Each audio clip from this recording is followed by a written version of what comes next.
Magandang hapon Pilipinas, Diyos marahay na hapon Camarines Sur. Welcome po sa isang oras na hitik sa impormasyon, kaalaman at talakayan sa agrikultura.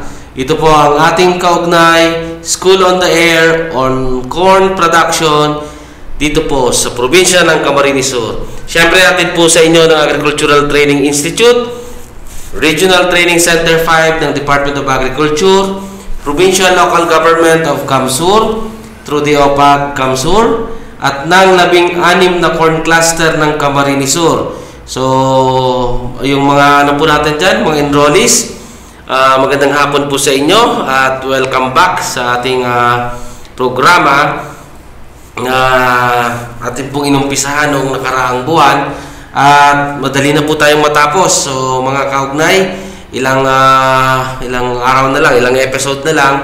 So, by next week po ay ating nang matatunghayan yung ating pagtatapos sa ating School on the Air. Siyempre, yung mga magtatapos po ay nandoon dito po sa, kasama po sa 16 na corn cluster ng Camarines Sur.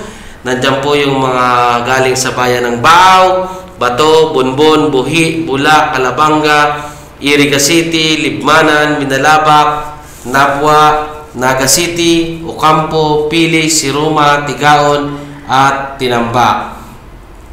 Tayo po ay napapakinggan sa impilan ng radyo dito sa probinsya ng Camarines Sur tuwing Lunes at Miyerkules sa ganap na alas 5:30 ng hapon hanggang alas 6:30 ng gabi sa DWNX FM and AM Naga. Isang oras po siya ating mga kaugnay. At siyempre, tayo rin po ay masasubaybayan via YouTube. Just follow us on our official account, ATI Bicol, #Sarabay Channel. Ito po ang inyong lingkod, si Kuya Mike. Okay? So ngayon pong araw ay ating pong ipagpapatuloy ang ating mga natitira pang mga topics na dito sa ating corn production. Okay? So ngayong araw po ay ating pong i-discuss ang tungkol o patungkol sa fall armyworm. Okay, fall armyworm at yung mga natural na pamamaraan din kung pagkokontrol ng ating mga insekto. Siyempre makakasama po natin ngayon ang ating technical staff sa DARFO 5 na si Sir Godofredo Balmeo. Sir, magandang hapon po, sir. Okay, Sir Mike, magandang hapon din. So, medyo maano tayo dito ngayon, medyo napapanahon itong ating talakayan kasi ang alam po natin ay talagang hindi basta-basta itong mga itong mga nakaraan di ba, sir? Nakaraang buwan, talagang marami pong mga farmers ang nagrereklamo dito po sa sa insektong ito, di ba? Ang fall armyworm. Sir, ano muna bati sa ating mga tagapakinig at sa ating mga kaantabay dyan sa mga kaugnay natin na nakikinig dito po sa ating programa. So, magandang hapon sa inyong lahat, sa mga nakikinig at saka sabi kanina ni Sir Mike, yung mga estudyante. Yan, yung mga subaybay para sa patuloy niyong pag-aaral at patuloy rin sa pagsasaliksik tungkol po sa mga sakit at mga insektong nag-atake sa inyong maisan. Okay. So, sa ngayong hapon ay atin po natalakayin. Nasabi na nga ni Sir Mike yung tungkol sa fall armyworm. Kung paano ito nakarating sa atin at ito ano ba ang magiging damage dito sa ating maisan. Bati ka muna, sir, sa ating mga, lalo na sa mga taga-DRFO. So, magandang hapon sa mga taga-Department of Agriculture, lalo na po sa ating director, si Director Rodel Tornilla, at sa amin pong boss sa Regional Crop Protection Center. Yes, po ay Regional Crop Pest Management na. Correct, oo. So, dahil na-aprobahan na po yung kanyang yung Department of Agriculture ay nagbaba na. At kay si Sir Bani Valenciano, siya po yung OIC Chief na RCTMC. Okay, Sir Bani. Ano kayo pinsan ko si Sir Bani. Okay. So, Sir Bani, salamat po pala kasi tinawagan ko siya kanina din. Kung siyang ini-invite ko. Sabi niya, sige, ano lang natin. tanongin ko may kasama, may ano ata siya, may appointment pa siya ngayong hapon.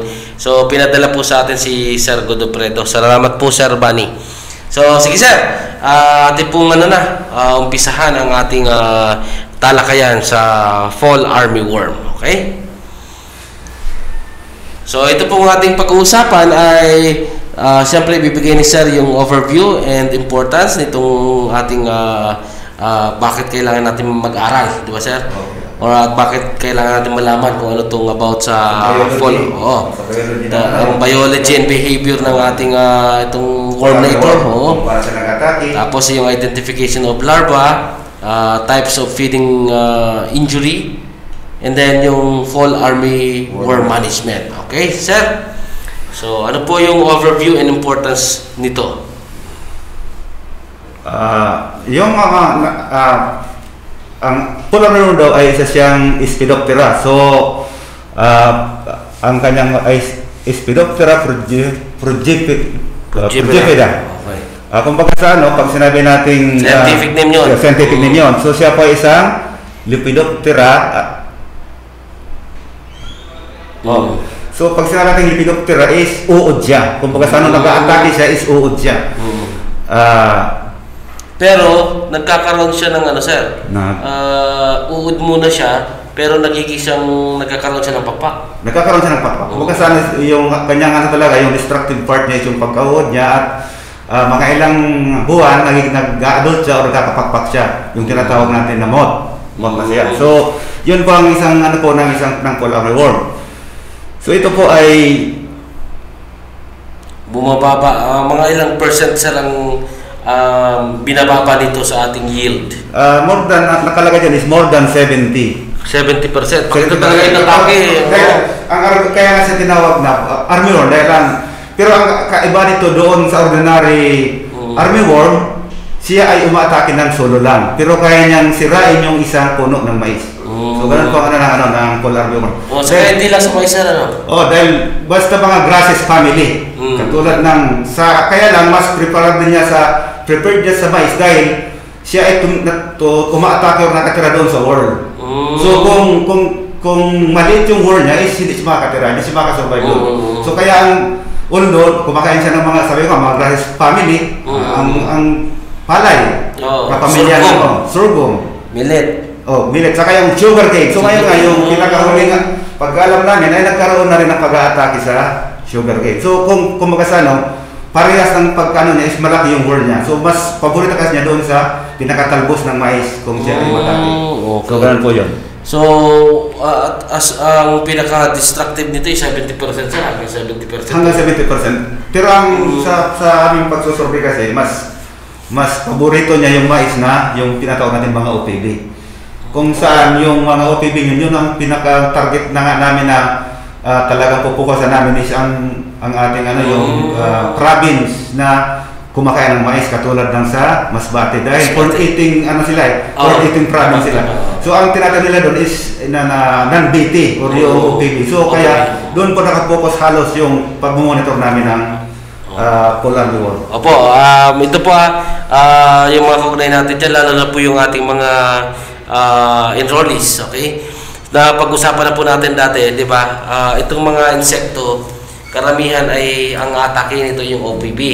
Yung ating pong mga hybrid, yung mga BT corn, gano'n, ay mga mga resistant sa ganito pong mga sa mga Lepidopteros. Yan, okay. So, pero yung minsan kasi pag nag-report ang ibang munisipyo, yung NGOs, inatake daw yung hybrid. Meron kasi tinatawag tayong yung isang klaseng hybrid na non-BT siya. So doon naman sa BT corn, ang inatake na naman niya is yung tinatawag nating refuge or yung inihalo na bini ng mais na kung saan binibigyan din nila ng kung aatakin yung mga yung uod. Kaya nagkakaroon siya ng yung BT corn. Kaya nagkakaroon siya ng refuge na tinatawag para hindi masana yung mga uod na kumain ng mga BT corn. Dahil kapag wala yung refuge, baka pagdating ng panahon, pwede na rin atakihin yung mga BT corn. Baka tirahin na rin nung ito. Yung mga So kaya nagkakaroon ng refuge na tinatawag. So, ano yung mga attributes that make fall army worm na nagiging mapanansala, sir, sa ating as devastating pest sa ating mga mais? Ang fall army worm kasi niya is kapag nasira na yung yung pinakadulo, malamang na talagang kung sa pa lang, sa early stage pa lang, dahil nasa world stage siya umatake, doon pa lang talaga, kapag naubos na ang mais mo, sigurado, talagang ang yield mo talaga bababa. At saka, ang minsan, yung ibang uod, kapag maliit pa, pati yung puno niya is kinakain din ng hindi lang yung dahon niya, hindi yung dahon. So, ibig sabihin, talagang ito ay magiging devastating itong mga insektong ito. Kasi nga, ano pa ang ibebenta natin? Di ba sa mais ang ibebenta natin yung kanyang bunga, di ba? Kung yung bunga na mismo ang inaatake nito, so wala po tayong walang ani. Oo, walang ani tayo. So, yung pa lang ay talagang napaka-devastating na yun, lalo-lalo na sa ating mga magsasaka na nasa corn industry, nasa corn production, okay. And highly, prolificous, sabi dyan. So, reported on 353 host plant. Kumbaga sa hindi lang isa na klase. So, highly prolificous dahil kahit na basta ka pamilya ng grasses. Ang ganda dito is 353 na host plant. Okay. Yes, ang kanyang from 76 families. So, dami noon. Hindi lang talaga, hindi lang sa grass, yung mga grass family. So, mas siya sa mga grass family. Pero ibig sabihin, hindi lang siya doon present. Kahit sa ibang mga pamilya, ay nandun siya, diba, ng ating pananim. Nandun talaga siya. And then, high reproductive rate. Bakit, sir? Mataas yung niya, dahil kaya niyang umitlog na hanggang sa 2,000. Sa isang kanyang lifetime. Sa lifetime niya, kung halimbawa yung life cycle lang nagtatagal siya ng 40 days, 35 to 40 days. So, doon sa mga may mga anak kasi hanggang siya mamatay, ang kaya niyang i-produce na itlog ay nasa 2,000. Dahil ang per batch niya is 200 to 400 per batch. Okay, grabe. So, kaya mga 10 batches siya. So, and then at the same time, it is highly migratory pest. Bakit, sir? Ano po yung... Ang kasi niya, ang depende sa lakas ng hangin, ang kayang ilipad. Yung adult, sir, Yung adult, hindi yung uod. Kasi pag nag-adult na siya, yung adult na is yung nagiging na siyang bot. Naglilipad na siya. Kapag napapaitlog na siya, na halos ang kanyang nararating is hanggang sa 100 to 500 kilometers per night. Per night sa isang gabi yan. So, kasi usually sila lumilipad sila gabi. Gabi.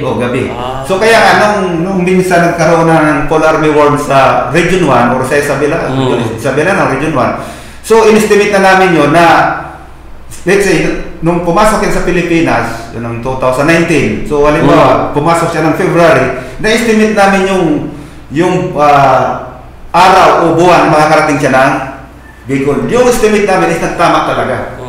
Dahil nung one time na nagkaroon kami ng training sa Lupi, so ina-discuss namin yung fall army worm. Sabi ko baka mga ganitong buwan ay magkaroon na rin. So first fall ng fall army worm, unang landing niya is sa Del Gallego. Kasi doon yung pumapasok tayo. So talagang mahaba ang kanyang linilipad. Talaga. And yung transboundary pest? Transboundary pest. Anong ibig sabihin natin yun, sir? So, madali siyang conqueror siya. Madali siyang makalapit, lalo na kung bansa pinag-uusapan niya. Bansa na kasi, parang pandemic ka din. So, from one place to another, mas madali po siyang makatransfer, lalo na po kung ang boundaries niya is land lang. Hindi katulad sa atin is napalibot na tayo ng tubig. So, kaya doon sa lugar na yon, doon sa India, talagang malaki talaga yung narating talaga, mas madali. Mag-migrate sila. So, ganun po So, ibig sabihin, mas pa rin tayo minsan dito sa, kasi archipelago tayo may mga lugar tayo na kung saan ay Malayo. may mga dagat tayong tinatawid. Like for example, kung Masbate. Kung nanggaling siya doon sa norte, and then pumasok siya sa bayan ng Del Gallego, papunta siya dito, dadaan siya. And then, siyempre tayo, di ba, pag tayo tumatawid sa Masbate, sasursugan tayo. So, medyo ma-stop siya doon kasi nga, ang halimbawa Masbate, ilang oras pang travel natin, di ba? Kung Catanduanes, ganun din. Kaya lang sa Catanduanes ay hindi masyado ang core. Wala ganun. Dahil dito kasi sa Baka. Sa Baka at saka yung dapat hindi sila pwede Okay. Pero pagdating sa Masbate, sa Masbate sir, di ba meron tayong doon, hindi masyado pa doon nakarating. Kaya pala. Okay. So, ano pa yung iba? Meron pa dito, persist year-round around in tropical environments. So, mas kumbaga sa anong paborito niyo pa sir? Mas paborito niya medyo moist din ang niya. So, madali siyang mabuhay. Pero pag nag-uulan, medyo matagal maano yung kanyang dahil kumbaga sa napipreserve yung kanyang pupa. So, kumbaga sa depende kasi sa panahon, kung mahaba ang tag-ulan, medyo napapahaba yung pagtulog yung pupa.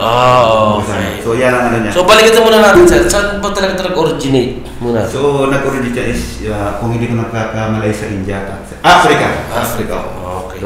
Doon. So, kasi ang preferable, mas preferable, mas tropical. Gusto nila yung tropical, medyo may init. Init. Okay, so, cryptic feeding and behavior. Ano yan, sir? Bakit siya cryptic feeding and behavior? Actually, yung armyworm is pagka-umaga, natago siya. So sa gabi siya umatake. Nocturnal. Dahil ang mga army nag-atake kasi, ang army baga, yung mga army, mga nag-atake sila is gabi, hindi sila matake ng umaga. So pag umaga tulog sila, pag gabi sila siya, kaya pala army worm siya. So saka ang insekto kasi, ang peste kasi, meron din kasi silang may instinct din sila na kung umaga, malamang nandun yung mga farmers. So makikita sila, kaya umatake sila gabi. So kaya kailangan nating mapag-aralan yung kanilang yung biology nila, yung yung ugali nila, kung anong time, kung saan natin siya pupuksain. Kailan. So undetected talaga sila sa yung behavior nila. Okay. So, multiple feeding behavior din. Kahit na kinakain nila. Kahit nga minsan sa corn cob, pumapasok na sila. Para na rin yung corn borer. Minsan makita mo, andun na rin, sabutin ng mais, andun na rin. Tapos yung balampot baga sa gitna ng mais, doon sila minsan pumapasok na. Okay. So, walang pinipili. Walang pinipili yan. Magdahon pa yan, magkatawan ng mais, bunga ng mais. Okay. And then, sabi dito sir is difficult to control. Bakit sir? Mahirap siyang i-control nga dahil unang-una, kung mag-i-spray tayo is hindi natin tatamaan dahil minsan talaga sila sa ilalim. So kaya ginagawa natin talaga sila is yung hand picking talaga. Okay.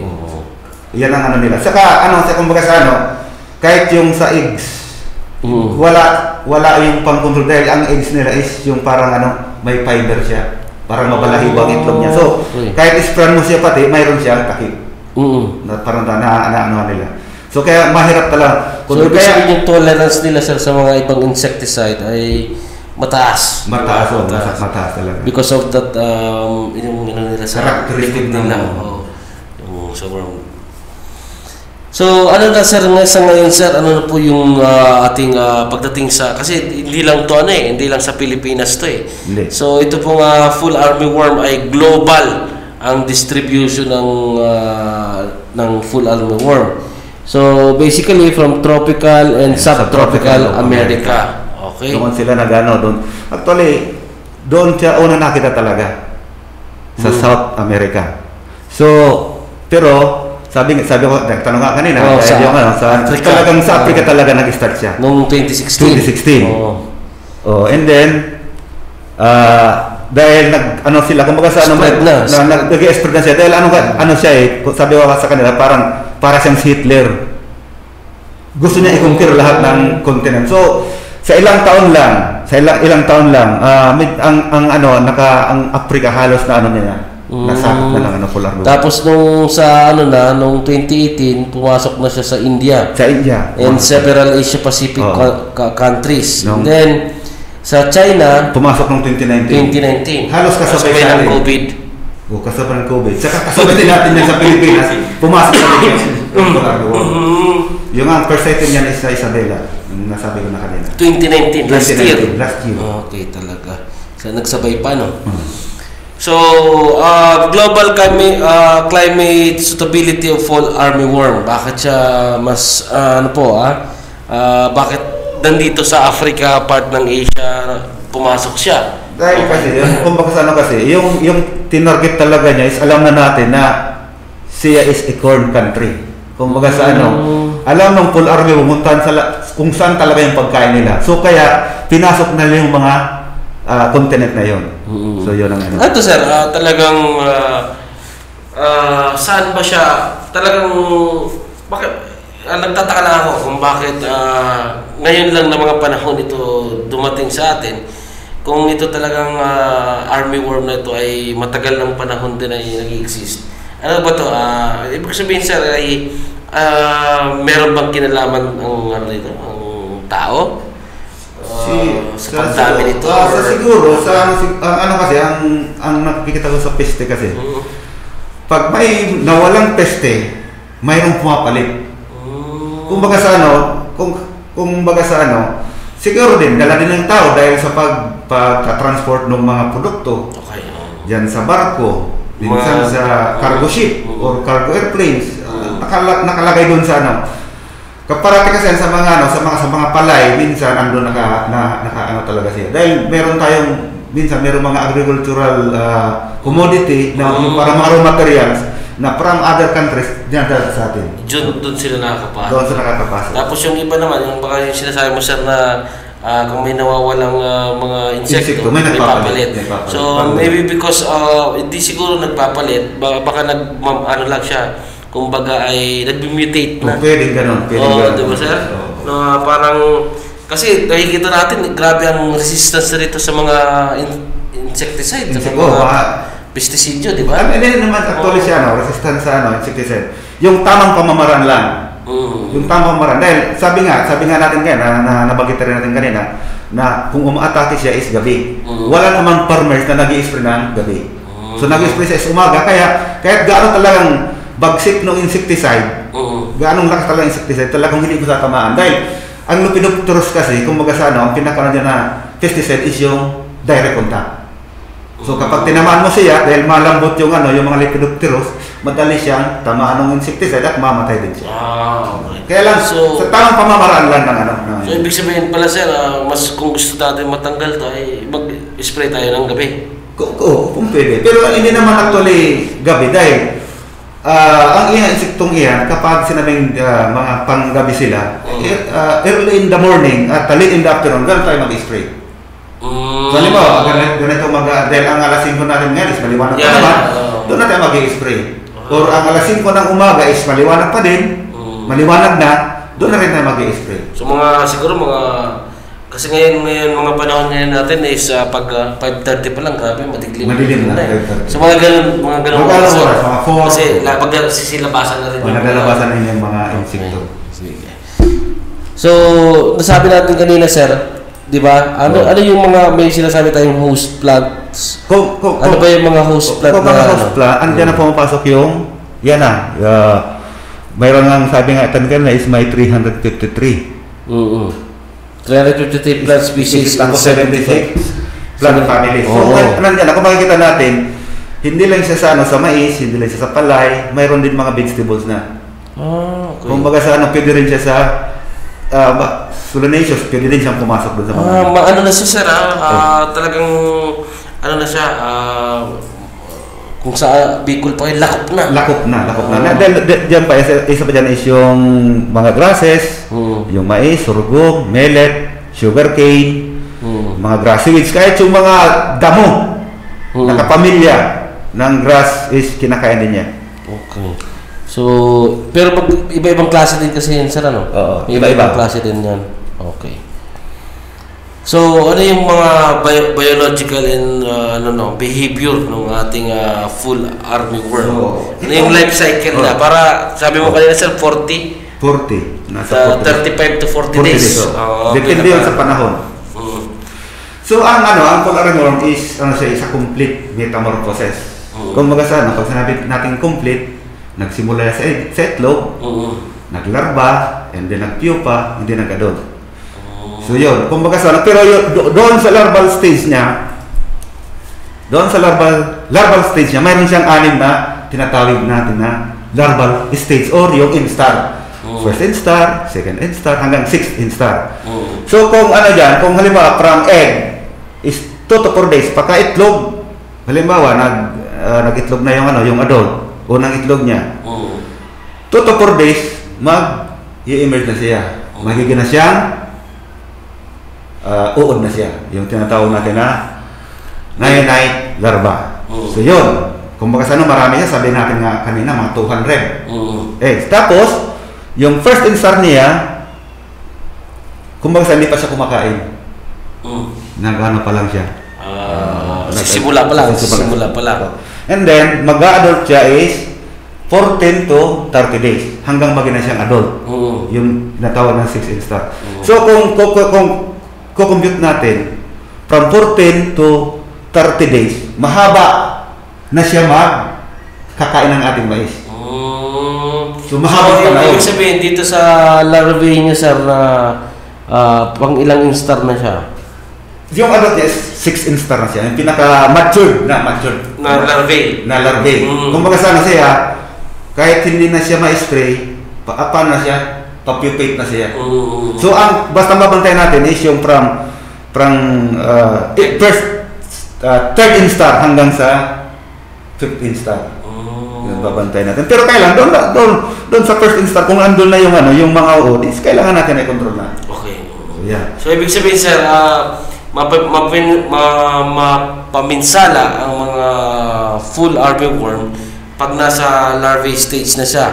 Ibig sabihin, pagsimula ng 14 to 30 days, nandiyan na yung pagiging niya, pagiging mapamansala na uod. Okay.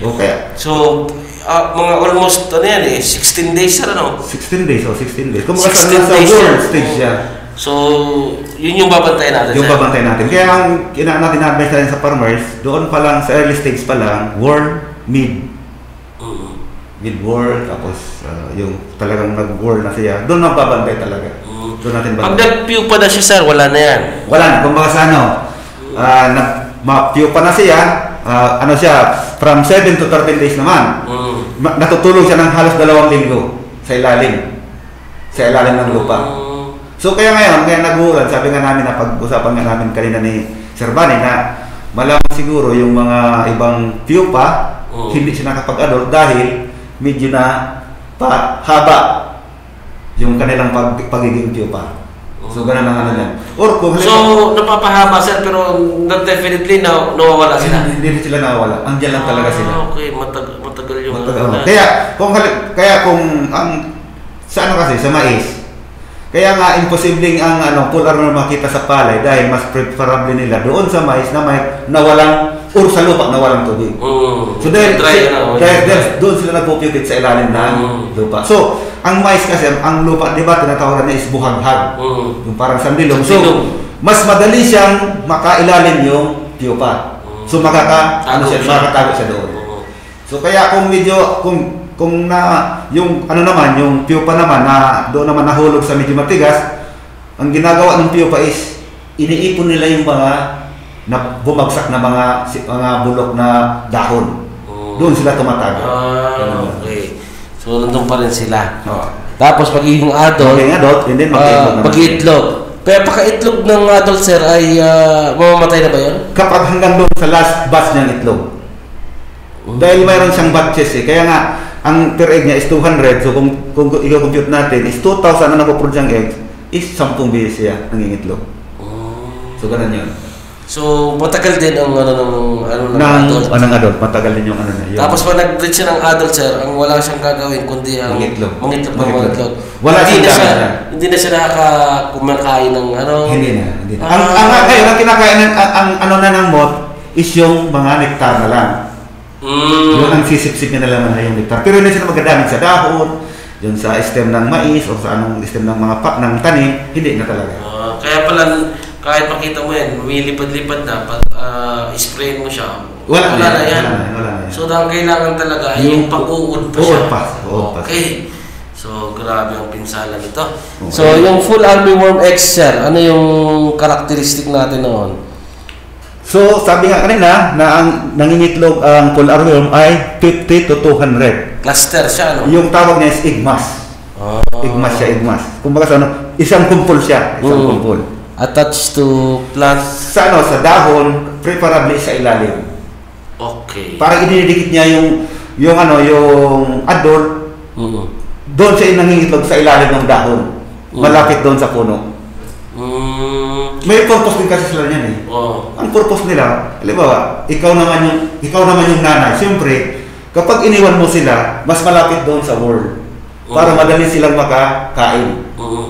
Kaya hindi sila nagano sa ilalim or sa mga adult na yung matitigas na ang dahon.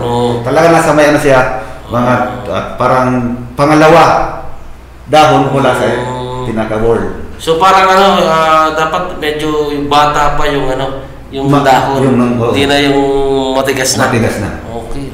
Galing Para din sa atin, ang buto yung bata-bata pa. Yeah, okay. Hindi matagal na. Okay. So, egg mass ready to hatch. Meron po kasi dito mga kaugnay dito sa presentation ni sir. Yung una ay may picture siya dito, yung sa dahon, nasa gitna siya sir, sa gitna, nandun yung egg mass na sinasabi. Tapos may picture ditong isa pa, di ba puti siya? Okay? So, meron dito na itim na may itim na yung puti ng mga egg mass. Yung nasa itas na hindi naman sa actually puti, pinkish siya. So, pag bago siyang itlog is pinkish siya. Kung nag-iitim na siya, ang ibig sabihin nun, malapit nang lumabas yung mga larvae. Magpipisa na. So, yeah. So, egg masses are covered with protective layer. Yes. Of whitish hairs from the female's abdomen. A female can deposit 1,500 to 200 or 2,000 eggs in her lifetime. So, sa mais naman sir, yung egg masses are deposited on the underside. Sabi ko kanina, sa ilalim mo sa ibabaw. Kung saan safe yung... Kaya kung pitsa nabanggit mo kanina sa ating mga nakikinig na nasa gitna siya sa midrib. Kung baga sa nasa kanal-kanal siya. Ng dahon siya. Kung may madadabo man doon na yung ililecture mo naman mamaya, yung biological. So hindi siya makikita masyado. Or nakatago siya. So ganun po ang mga peste sa... Okay. So individual eggs are done shape point usually 0.3 millimeter tall and 0.4 millimeter wide.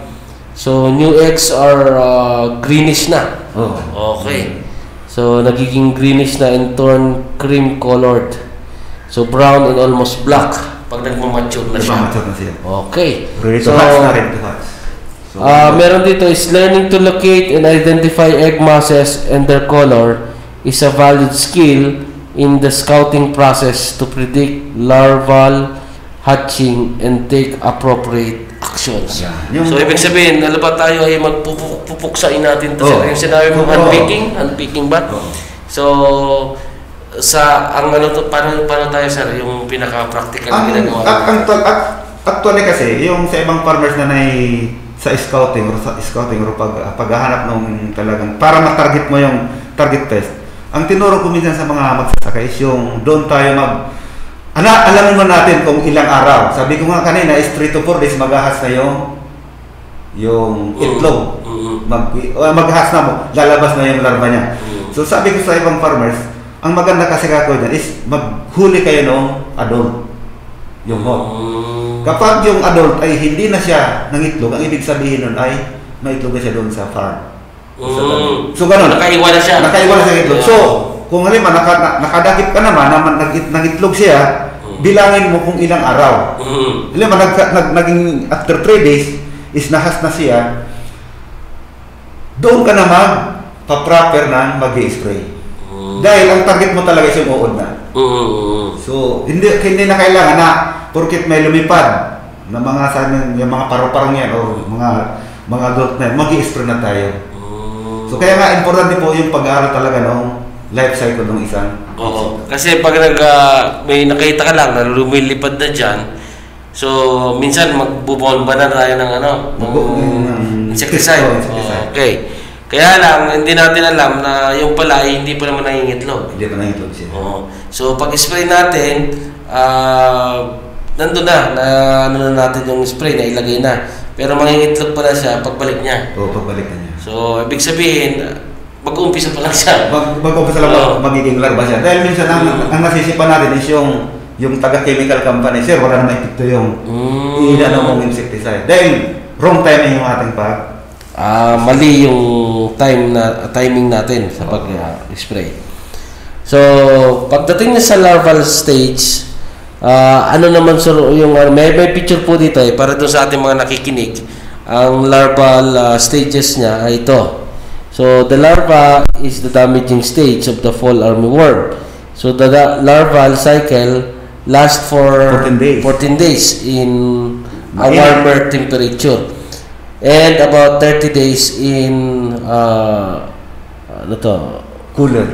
So medyo milder and cooler conditions. Okay. Kaya kung kumbaga sa ang larva kasi mas nagiging ang pag-ano niya is yung pagiging larval niya is yung pag mainit. So kaya sabi natin na kanina is mas paborito ng mga tropical countries. And subtropical. Mas mabilis din. Mas mabilis lang So, pero pag medyo maulan, ganito ang tag-ulan ngayon, medyo maiksi yung kanya larval. So, maiksi din yung kanyang pag-atake. Okay.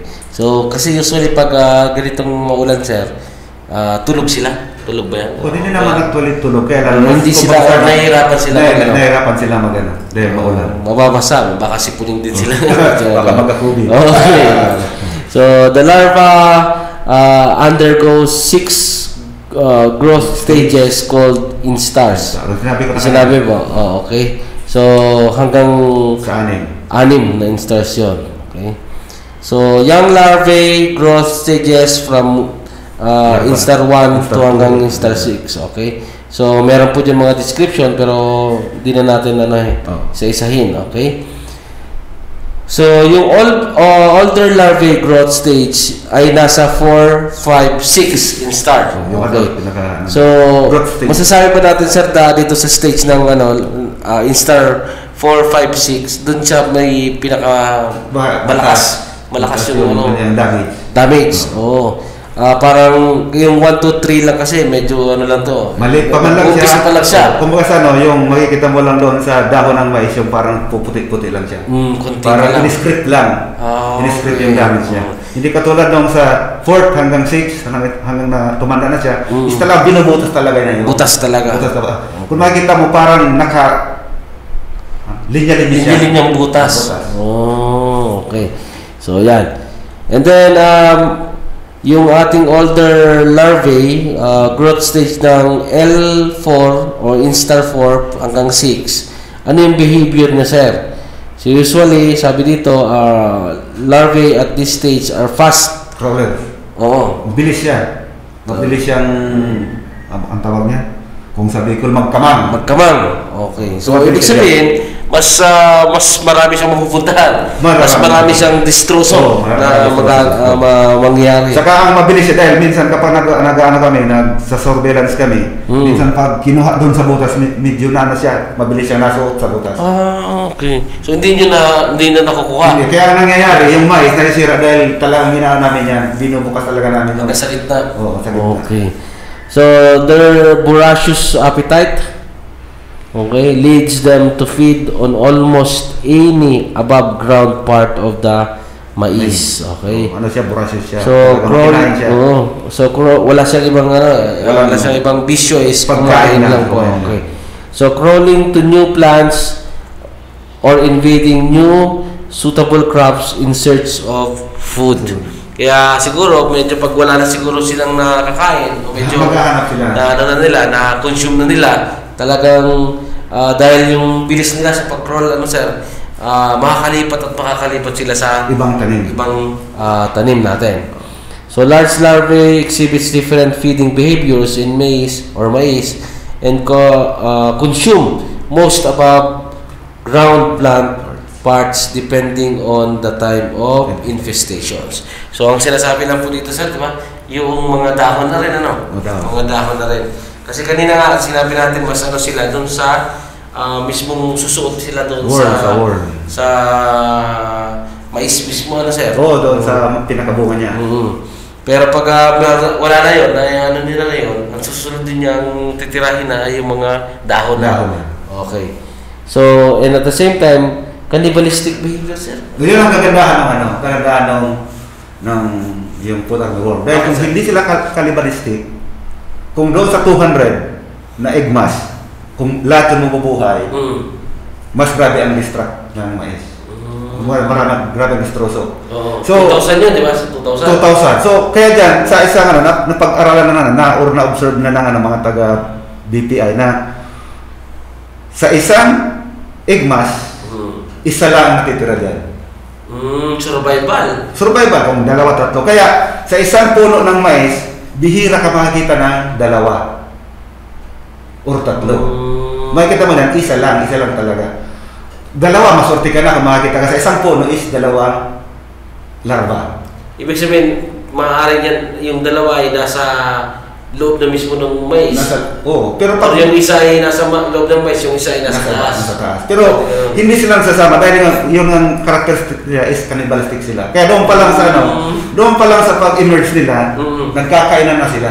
Sila ang kakainan. Okay. So yan ang nila. So kaya kung sabi ko nung una kong sa Polar New, sabi ko kung hindi pala sila may pagka-cannibal, sa isang egg mass, ubos na lahat ang mais mo. Isang hektarya mo, kaya ubusin, 2,000 eh. 2,000. Sa isang hektarya, ilang puno lang pa meron? Nasa 600 ata. Na puno. Hindi, sobra-sobra pa. Kulang. Kumbaga sa kulang sila. Mangyari niya, 3, 2, 4, mga ganun karami. Yan ang kagandahan ng isang ugaling maganda sa kanila. Okay, sige. And then, pagdating ng pupae stage na, sir, so, nagiging shiny reddish brown color na po. Okay, makikita po natin dito sa larawan nito. So, medyo namumula-mula po siya at hindi naman siya masyadong pula, may pagka-brown, reddish brown ang color niya.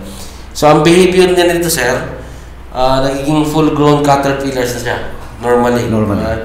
So, drop to the ground to pupate. Occasionally, they may pupate in plant parts, especially after ear tissue feeding. Ano yan, sir, ang natin yan? So, ang daw kasi, kapag fully grown caterpillar na siya, or yung uod, magpapahulog na siya sa ibaba. Sabi ko kanina sa iyo, nabanggit ko rin kanina, yung mga kumpul-kumpul na dahon siya, doon siya tumatago, or sa ilalim ng lupa. Doon sila na susok-sok. Tapos, sir, magkaano na siya? Magpupupit, matutulog. Magiging na siya, pupa. Dahil, nabanggit ba, di ba, fully grown caterpillar. Makikita mo talaga siya. Minsan nga, kapag nakakita ko niyan, inaano ko, parang ang tigas-tigas na niyan. So, mahulog na siya hanggang magiging na siya, pupa. Doon siya magpupupit sa ilalim. Tapos, nilipad na siya? Nilipad na siya. Okay. So, pakalipad niya, sir, di ba nag-pupay na siya, lumipad na siya. Ilan ba yung paglipad niyang yun? Ready na ba siya noon mag-itlog na naman? Hindi pa. Ilang araw pa siya? Mag-ano pa muna siya? Magkukuha pa siya ng ka-meeting niya. Dapat may meeting din para mag-itlog siya.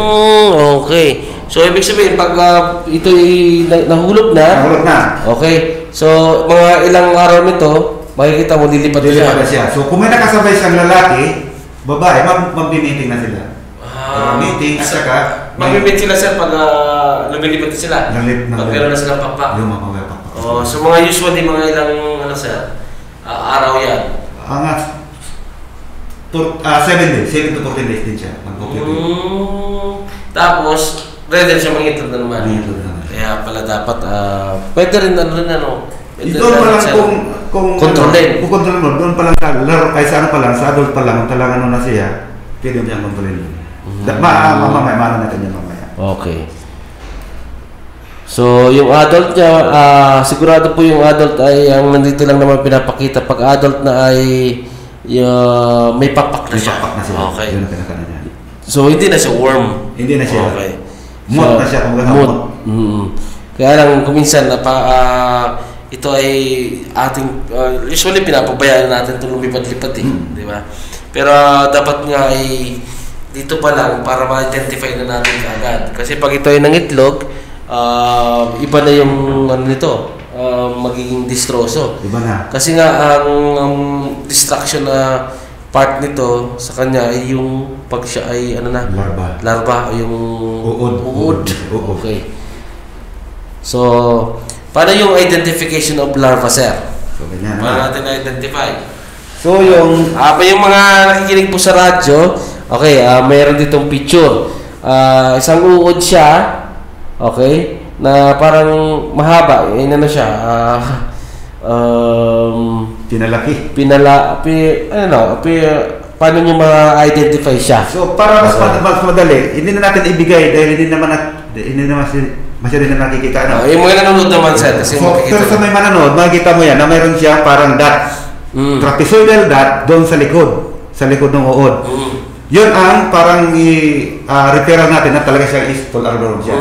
So at saka yung sa second segment, mayroon siyang square na dot, kulay itim. Yung pinaka-characteristic niya. So mayroon siyang sa gilid, may guhit siya. Saka may mga dot sa likod. Trapezoidal, yung forma ng kanyang dot is trapezoidal doon sa likod. At saka yung sa second segment ay square ang niya ang dot. Itong dito sa may gitna yung part, ang dot niya ay medyo trapezoid siya. Pag dito na sa dulo, sa hulihan niya, sa huli.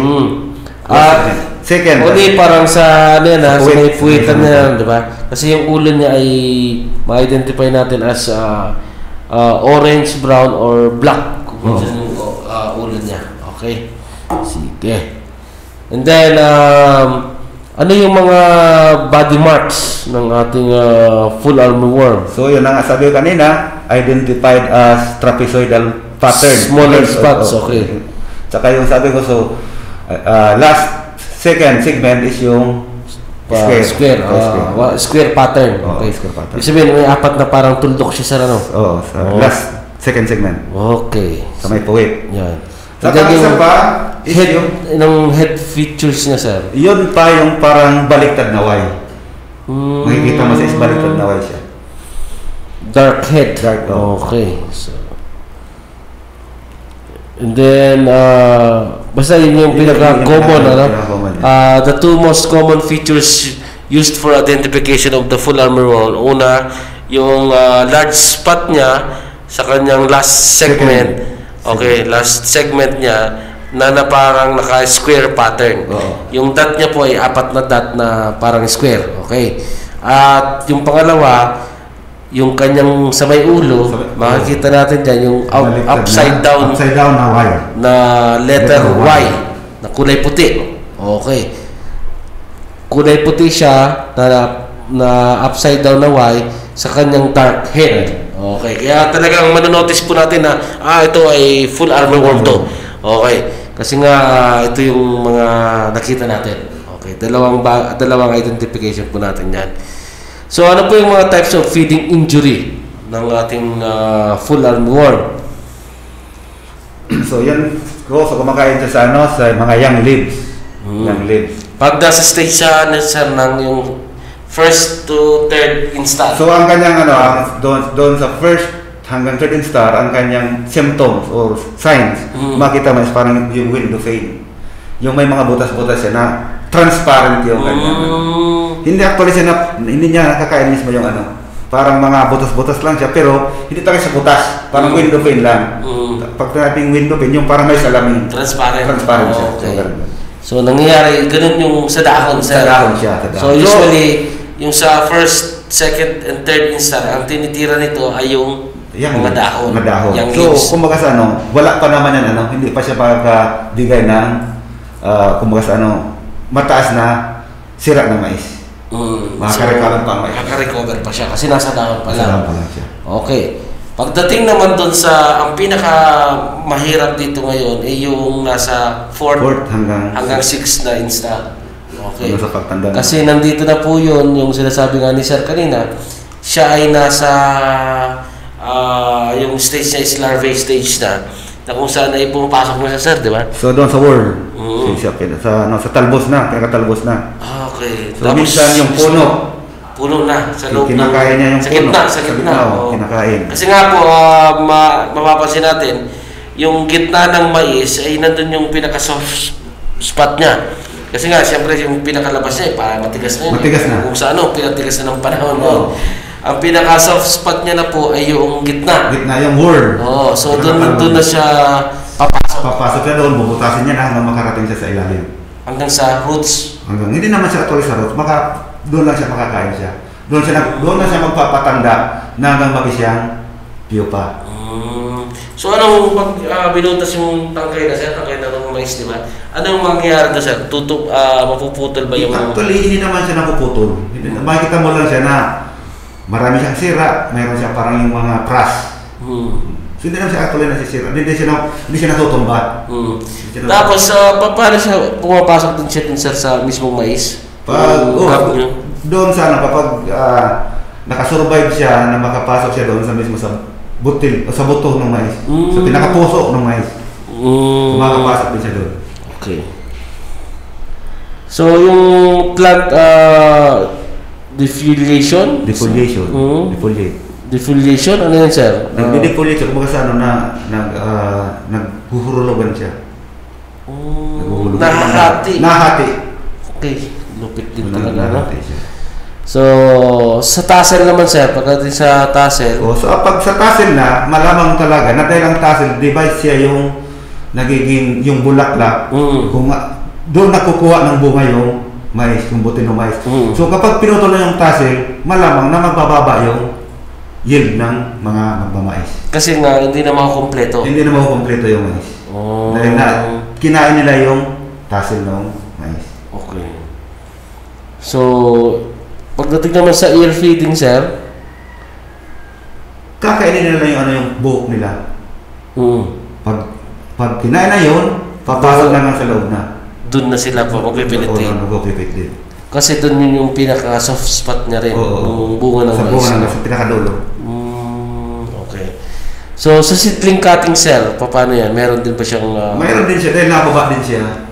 Dahil ang is kailangan sa pag-observe din siya, pag-monitor ka. Pag nagtanim ng mais, first 7 days doon ka maglalagay parang kung pwede ka mag-track doon. Okay, sige. So, paano yung full armyworm management natin, Sir? So yan, kailangan raw talaga yung tinatawag nating IPM. Pinagsama-samang integrated pest management lahat. Maging sa biological control, yung cultural management, chemical spray, ganun yun ang pinaka-ano. Saka ang pinakamaganda niyan, kailangan mayroon talagang monitoring. Yan pinaka-importante. So sa part niyo, Sir, ano po yung ginagawang monitoring nyo? So, ngayon, ang ginagawa namin is maglagay ng mga trapping device. Ano yung trap na? So, nagkakaroon, trapping device, maglalagay kami niya ng parang yung sa Wilkins na, sinabi ko pati yung, yung sa mineral water. Yung mga bote. Na mineral water, pero dapat yung mga 6 liters. Okay. So, maglalagay kami ng lure doon na natawag is yung pheromone na natawag niya. Ilalagay natin doon sa loob, tapos meron siyang tubig. So, dapat, kailangan ilagay yung mga first week ng tanim. So, actually, ang matatrap lang doon is yung mga lalaki. Kailangan hindi sila makakapag-bake. Hindi na pag na-trap na yung mga lalaki doon, mahulong na doon sa tubig, Pero yung tubig, kailangan natin lagyan ng sabon, detergent. Kahit na anong sabon, basta malagay yung tubig. Para, yun ang pinaka-ano na, pag nahulog siya doon, yung sabon makakamatay na sa kanya. Okay. Hindi na siya Bakit lalaki lang, sir, yung nakakapasok doon? Siguro, ang pheromone doon, or yung parang doon, yung pinaka, doon, is kumuha ang mga scientifico natin ng hormones galing sa babaeng polarmivore. So, i-incorporate doon sa pain para yung maamoy ng mga lalaki. So, lalaki lang na may pheromone siya parang yung sa parang sa amoy sa babae. Sa amoy lang, oo. So, nilagay parang na-detect nila na may yung amoy ng babae. Kaya sila doon ang nadako. Lalaki lang yung na-attract doon. Lalaki lang na-attract. So, pag na-attract sila doon, babagsak sila doon sa tubig. Tubig, mamatay na. So, hindi siya makakamit doon sa babae. Okay. So, sa ganun, maiwasan yung pagdami nila. Pagdami niya. Okay. So, ano pa yung mga ibang natin sir na tactics natin para yung sabi ko nga, yung early detection, maglagay tayo ng yung sabi ko ng trap para at early stage ng paano natin sila. O kapag nakakita na tayo ng mga uod, kailangan natin na i-pick na. Handpicking. Handpicking din talaga. Okay, isa pa yan. Saka ang pinaka-important talaga dyan is yung talagang kumbaga yung ating mga magsasaka is talagang nakapokus din sila sa pagbisita sa maisa. Bibisita, kung makakita ng uod, handpick na. Taggali na talaga. Okay? Preventative and avoidance. Yung regulatory strategies. Kumbaga sa kanila yun. Diyan na maglalagay ng mga minsan maglalagay ng mga tao niya, yung mga sa isip ba yan, tinatawag? Checkpoint. Para yung pagpasok ng ma-inspect, dapat may mga designate na mga parang inspector na titingnan yung mga produkto nila, kumuti nila sa agriculture. Kung mayroon doon, kung hindi naman, mag-i-spray doon. I-spray na. Paano sir? Ano i-detect nila doon sir? Ano hanapin nila doon? Yung pupa. Yung pupa, pinaka-alis. Dahil minsan baga saan sir? Yung mga vegetable delivery? Ganon. Halimbawa, yung di ba, pinaka-raw material sa feeds is yung mais. Mismong buong mais. Kung doon nakalagay. Doon mismo sa sako ng mais. So, kailangan maayaw talaga siya. So yung tinatransport na mais pa? Yan, mais pa. Okay. At yung iba nga, yung mais na mayroong, di ba, may, kung sa may... Nakaano pa sa butol. Nakabutol pa. Oo. Hindi pa siya na... Unsealed pa siya. Na-unsealed pa siya, di pa siya nag-dress. Parang wala pa siyang... di pa siya nakakahiwalay doon. Sa niya. Pero pag nakahiwalay na, yung mga kernel na lang. Malamang pwede rin makapasok doon yung mga makasama yung mga, sabi ko nga yung pupa. Okay. Hindi makasama doon. So, yun ang chinecheck talaga natin, okay, na kinakailangan. Sa cultural methods naman, sir, ano yung pwede natin? Sa cultural method, kailangan, kung halimbawa talaga, kailangan yung sanitation talaga. With management. With management. Saka kung maaari, halimbawa, kung nagtapas tayo ng mais, kung mga pwede, alisin natin doon sa pagkatapas natin ng mais, alisin. Itatabi natin. Okay. And then at the same time, yung early planting. Early planting. To avoid heavier pest densities in late season. And then, avoid plant stress. Okay. Pwede rin maano siya. And then, talagang pinakaano sir is crop rotation. Crop rotation. Okay, so... Multiple cropping din. Multiple cropping din tayo. Pero kailangan kung multiple cropping tayo, hindi kapamilya ng mais. Okay. Tapos ito sir na monitoring and scouting. Yung sinasabi ka rin maglalagay ng trap. Trap. May nabibili ba dito sir? Actually, sa ngayon, ano lang yan, DIY lang. DIY lang. Sabi ko nga, kung pa kasi mas mahal.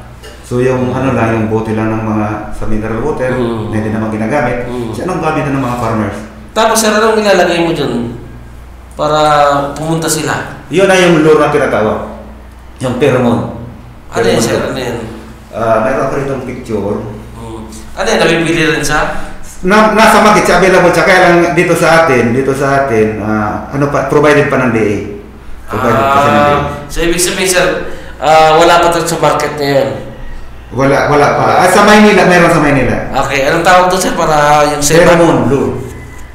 Lure, pheromone, L-U-R-E. Okay. Ano yan sir?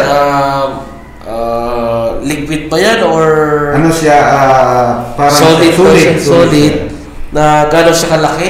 Maliit lang siya, mga kasing laki lang siya nung malaki na nga itong ano natin ng daliri natin. Maliit lang siya, para siyang yung bagang puwita ng bullpen, yung pinakadulong may gano'n lang siya kalaki. Guma siya, guma. Guma, made of guma. Guma siya. Para kung magkasano, doon na ilinagay yung nawala na yung picture ko eh. Anyway, doon nakalagay yung pheromone niya. Yung pag-process ng mga gumang yun, doon nakalagay. So, pag naamoy yung mga adult. Okay. Magkano yan sir? Meron ka ba idea? Nasa naman lang yan eh. Mura lang naman. Basta ang alam ko niyan is yung less than 100 pesos. Less than 100 pesos. Okay. So, meron din ginagamit na mga iba pang trapping device pa. Trapping device din, ano? Pero pagkagamit ka ng trapping device, dapat meron sa loob nun. Meron sa loob. Sinasabi mo. Okay. Then, field scouting, yung sinasabi mo sir kanina, na kung talagang farmer ka, bisitahin. Bisitahin mo talaga. Yung tutukan mo talaga. Tutukan mo at isa-isahin mo. Isa-isahin mo talaga. Makikita mo naman so sa field scouting na din yung handpicking, ano sir? Oo, handpicking. Sa makita mo naman, then may makikita may damage siya.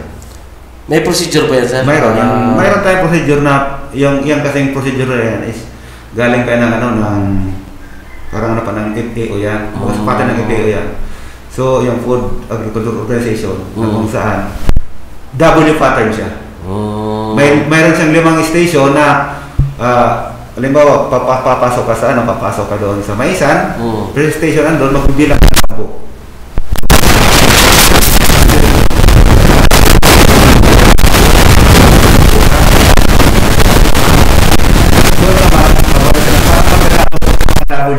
Basta ang sampling may 50 lang. Sampling area. Okay, sige. So, yan. Maraming salamat, sir. Meron pa tayo, sir, kailan inabot na tayo ng 1 oras ng ating programa. So, meron pa po tayong yung natural? Yung additional natin para kung wala tayong available na pesticidyo, kailangan natin makilala or ipapakilala natin sa kanila yung mga maaaring kalaban nung peste. Okay, sige. So sa susunod po na natin sa Miyerkules, atin pong pag-uusapan naman yung mga natural sir, ano? Okay. Babalik pa tayo sir Godofredo. Okay. So maraming salamat sir Godofredo para sa ating discussion sa full armorworm. So balik po tayo sir sa Miyerkules po. So, na muna po ito kasi tayo po inabot na ng ating 1 oras ng ating talakayan. So, maraming salamat sir sa iyo pong pagpapaunlak sa aming pagkanyanya. So, balik tayo sa Miyerkules sir. So, maraming salamat po mga ating kaugnay sa pagsubaybay, pakikinig at panonood. Sa susunod na episode po ulit, sa same time, same station. Ito po ang inyong lingkod, si Kuya Mike. Nag-iwan ng isang masaganang ani, mataas na kita mga kaugnay. Stay safe, stay home. Together we conquer, we heal as one. Diyos mabalas po.